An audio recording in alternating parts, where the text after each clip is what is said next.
Ladies and gentlemen, boys and girls, welcome to the World of Wrestling podcast. Here today to discuss about AEW Double or Nothing 2026 review.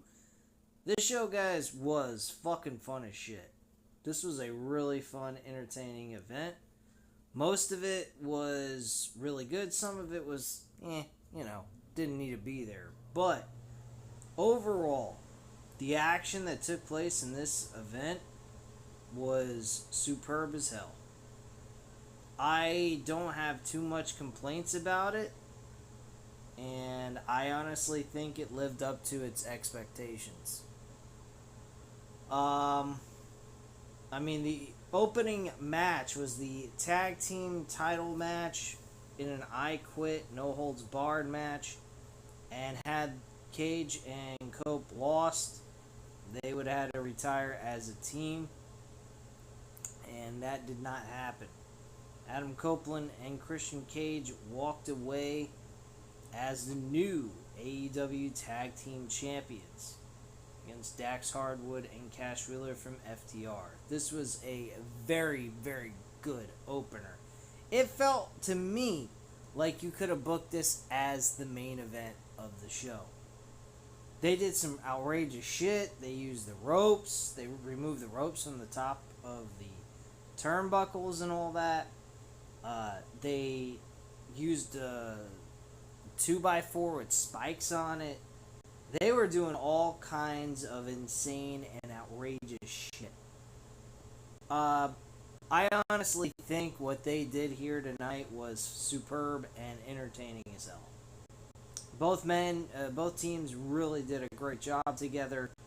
Beth Phoenix showed up. She actually got involved, helped out a little bit. Not gruesome, but gritty matchup between these two teams. And to end it all, Christian Cage did the sharpshooter while Adam Copeland applied the crossface. It didn't get Dax Hardwood to say I quit, so they used the 2x4 with the spikes on it to apply pressure to his skull while doing the crossface, and he was basically stuck. He had nowhere else to go. He couldn't do anything about it. Cash Wheeler wasn't there to help him get out of it, so he just had to say I quit or say goodbye to his entire skull. Because that shit would have really fucking hurt and also left humongous wounds in his skull. Then we had and this matchup, by the way, the tag team title match, was a 4 out of 5 stars. This was a fun matchup. Great way to kickstart the show. Made this crowd very alive throughout the entire show, actually. And we then transitioned into the AEW International Championship with Takeshita versus Okada in a one-on-one match. That was a strong style. I think this is probably Okada's best match we have seen him perform in under an AEW banner. I mean, he was fantastic. So is Takeshita. These guys went back and forth. Either one of them could have won this match, and Takeshita pulled it out and walked away with the W. I thought this was fantastic. There was nothing you can say that was bad about this. This was just fun action overall.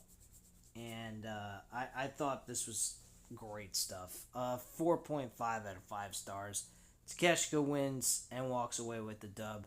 He ends up getting attacked, though, by Kyle Fletcher at the end. It looked like Kyle Fletcher was taking Takeshita's side, but unfortunately that was not the case. And Okada and Kyle Fletcher then seemed to have a little bit of a disagreement on the issue who gets to hit Takeshita with the title over the skull. That seemed to be a problem as well. But Kyle Fletcher got his way in this situation, and he hit Takeshita in the head with the International Championship. So apparently Takeshita and Kyle Fletcher will be going at it at some point. Then we had the women's Owen Hart Cup tournament in the quarterfinals for the women. We had Athena go over on Mina Shirakawa as expected. I was not surprised by this whatsoever. And Athena walks away with the dub. This was not exactly great in any manner. I thought it was kind of like the downtime of the show where the show kind of calmed down a little bit. I give it a 3 out of 5 stars. I mean, it wasn't a terrible match. It was a pretty fair matchup, but pay-per-view wise, not really. I think this could have been on a Dynamite or a Collision episode. Collision could have used something like this, honestly, because, they just have random matches thrown together. At least this wouldn't be a random match, but unfortunately, it was on this card. It didn't really need to be on this card. It could have ended 11 minutes earlier, but that was not the case. But this was a 3 out of 5 stars. It was a fair, entertaining matchup. Jon Moxley and Kyle O'Reilly, Kyle O'Reilly and Jon Moxley with a no time limit match. AEW Continental Championship on the line. Simple story here. Kyle O'Reilly has had the upper hand on Jon Moxley every time they've gotten in the ring with each other, and this time around, finally Jon Moxley gets the dub. They used some ring psychology in this matchup, selling injuries throughout the match. Kyle O'Reilly was doing some chest kicks to Jon Moxley on the outside by where the steel turnbuckle is, or the post of the ring, and he missed Moxley, and the shin of his foot hit the shin of his leg, hit the steel ring post, and that is where pretty much Moxley started getting an advantage, and he started working that injury throughout the match, which I thought was fantastic work by him. I thought this was the appropriate thing to do. Kyle O'Reilly actually found a way to be able to work on a body part, and that was the shoulder and partially the arm, which I thought was really good as well. Very good ring psychology. Both of these guys put on a hell of a match. I think it was a 3.5 out of 5 stars.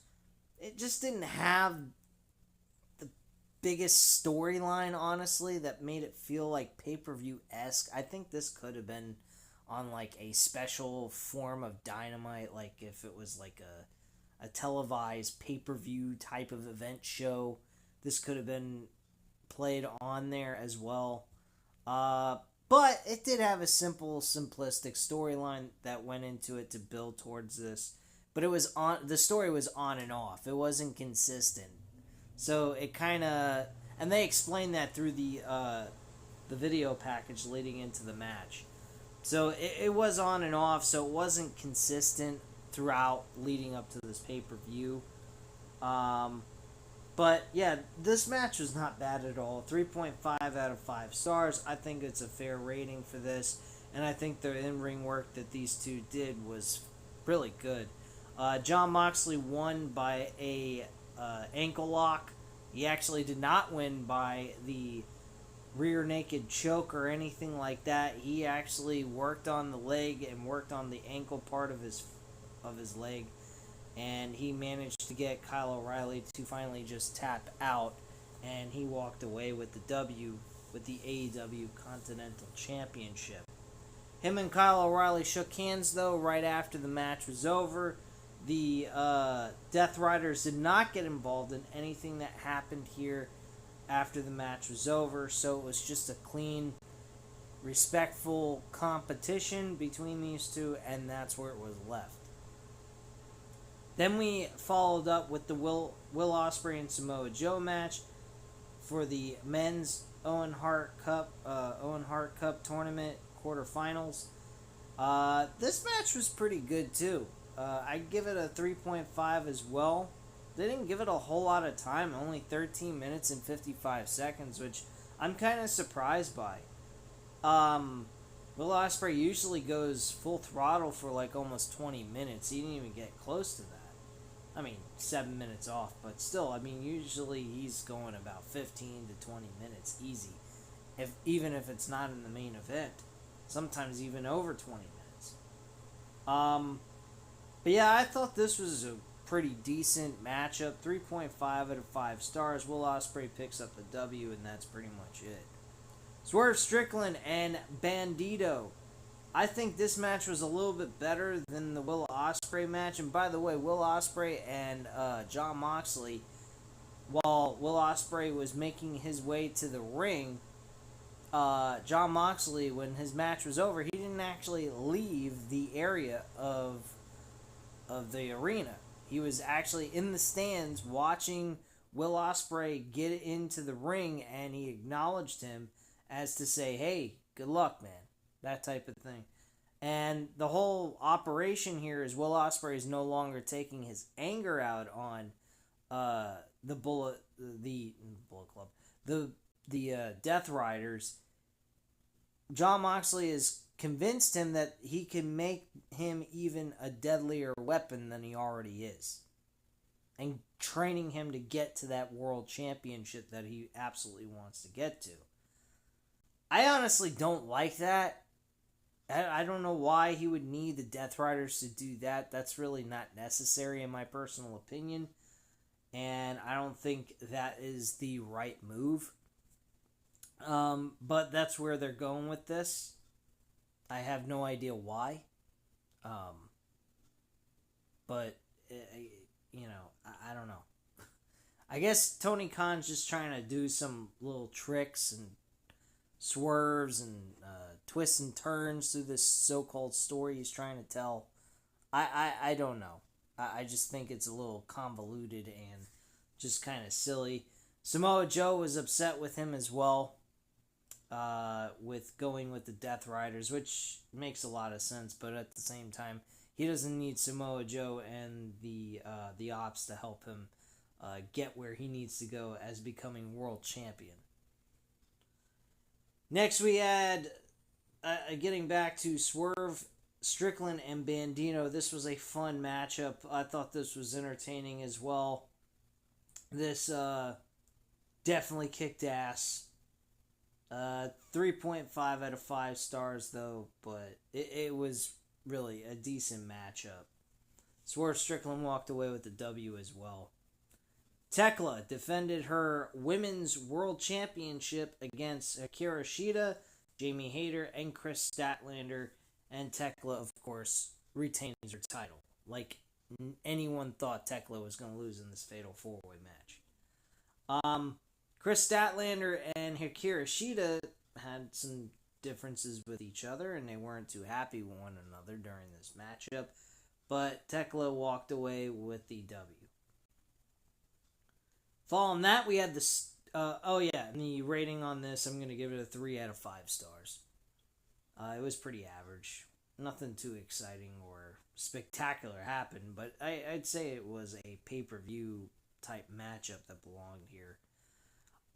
Stadium Stampede match with Jericho, Chris Jericho, the Hurt Syndicate, which contained Bobby Lashley and Shelton Benjamin, and Kenny Omega, Jack Perry, Matt Jackson, and Nick Jackson. This is a lot of fucking people. They got 1, 2, 3, 4, 5, 6, 7 guys. Damn. And the Demand had Ricochet, Bishop Khan, and Toya Leona, with Mark Davis and Andrade El Idolo, and the Dogs with Clark Connors and David Finlay. So a 7-on-7 matchup. This match was fucking crazy. Over 30 minutes long, and there was so much stuff that happened here. This was a fun match. It wasn't Anarchy in the Arena where you got to listen to music take place and all that, but it pretty much was your version of Anarchy in the Arena because it was inside of a stadium, so they called it Stadium Stampede. And I gotta say, this was a fucking awesome, entertaining back and forth battle between these two teams. and Jericho's team ends up getting the victory with the Lionsault at the end on Ricochet, and that was the end of that. Great match. 4 out of 5 stars. Very entertaining shit. Last match of the night was MJF versus Darby Allin for Darby's AEW World Title, and MJF's hair being on the line if he was to lose. Obviously, no one thought he was going to lose this match. But then again, when we got to the matchup itself, I was kind of thinking to myself, this is Tony Khan. This is in WWE. He could always change his mind. He could always surprise us with some off-the-wall shit, because that's what he does all the time. But he did, thankfully. Darby just basically broke down his body in this match, smacked the back of his fucking skull from a high-risk maneuver off the top of a scalpel of the Titantron that they were using, and decided to do a coffin drop from high elevation all the way down through a table with MJF on top of it. And MJF ended up getting destroyed, but Darby ended up hurting himself in the process. So this left Darby really fucked up, and he had no choice but to say, it's over.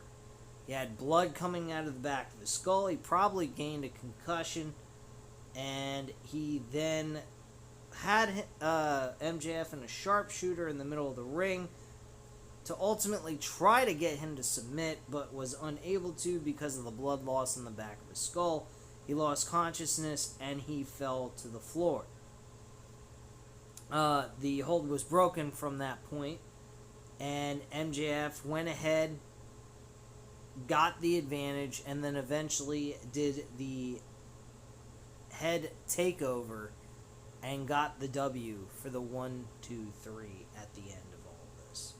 I was very surprised by the ending of him ending it with that maneuver. Thought maybe he'd do the missile pile driver, but he actually did not apply that move here in this match or the Salt of the Earth. He ends up just going ahead and connecting with a headlock takeover and getting the victory. Following the victory, Kevin Knight came out because he was really upset with MJF apparently for disrespecting Darby when he's being placed on the stretcher. The AEW officials were kind of concerned that maybe Darby needed medical attention, so they were getting him propped on a stretcher and getting him wheeled to the nearest hospital to check on him and make sure he's okay. While that's happening, MJF goes ahead and places his foot on top of his stretcher with Darby on it and raising the World Championship up in the air.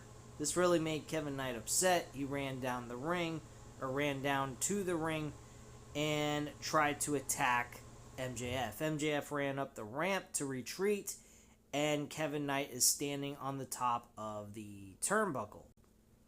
As this is happening, as he's seeing Darby being pushed further and further to his side of the ring, he decides to do a crazy-ass frog splash and connect it right on Darby Allin. And MJF smiling, he's happy about what he just saw, and Kevin Knight is happy with what he did. Now, obviously, this is a cliffhanger. There has to be a good explanation as to why Kevin Knight just randomly decides to attack Darby Allin when Darby Allin gave him nothing but respect and gave him a title opportunity for the World Championship leading up to this event, and unfortunately was unsuccessful. But regardless of all of that, the man gave him a shot for that championship. He just so happened to fail. So, to me, this needs some explanation, but to get a cliffhanger at the end of all this with such a good show, I gotta give them a lot of credit. Main event was a 4.5 out of 5 stars. This was fucking great shit. These guys went all out on this show. I mean, and when I say these guys, I'm talking about the entire roster. They did a fucking great job with this show. There were some matches that were average, but outside of that, the rest of them were 4s and almost 5s. This was a fun fucking show. And well worth every bit of your time. Now, granted, I will admit it is super fucking long. These shows are too long, these pay-per-views. That is the major problem with AEW. They do not need so many matches being so long. It really drags the show out. And this show would have been 100% popping like crazy from beginning to end had they actually had this show cut down just a tad more, like about an hour. If they had an hour less of a show and took some of the unnecessary matches that didn't need to be on the show out, that were just average matches, you would have had a barn burner from beginning to end with that crowd probably losing its freaking voice. That's how good this card was overall. There was just a few matches here and there that, if they would have taken out, would have made this show a 5 out of 5 star show. Easily. Almost a let me retract my words here. It would have been a almost flawless show, because I'm never gonna say any show is flawless. This was almost a flawless show if you took some of the boring matches out, and I thought this show just hit it right on the head. I think Double or Nothing this year was better than last, and last year was not bad either. Last year was a decent show and it was fun. But this show topped it by a mile. Easily, without any question. So that's just my thoughts, guys. Let me know what you guys think in the comments down below. Hit the like button if you like this video. And as usual, if you're not already subscribed to the channel, go ahead and subscribe. And I thank you guys very much for watching. Have a great night, guys. Bye.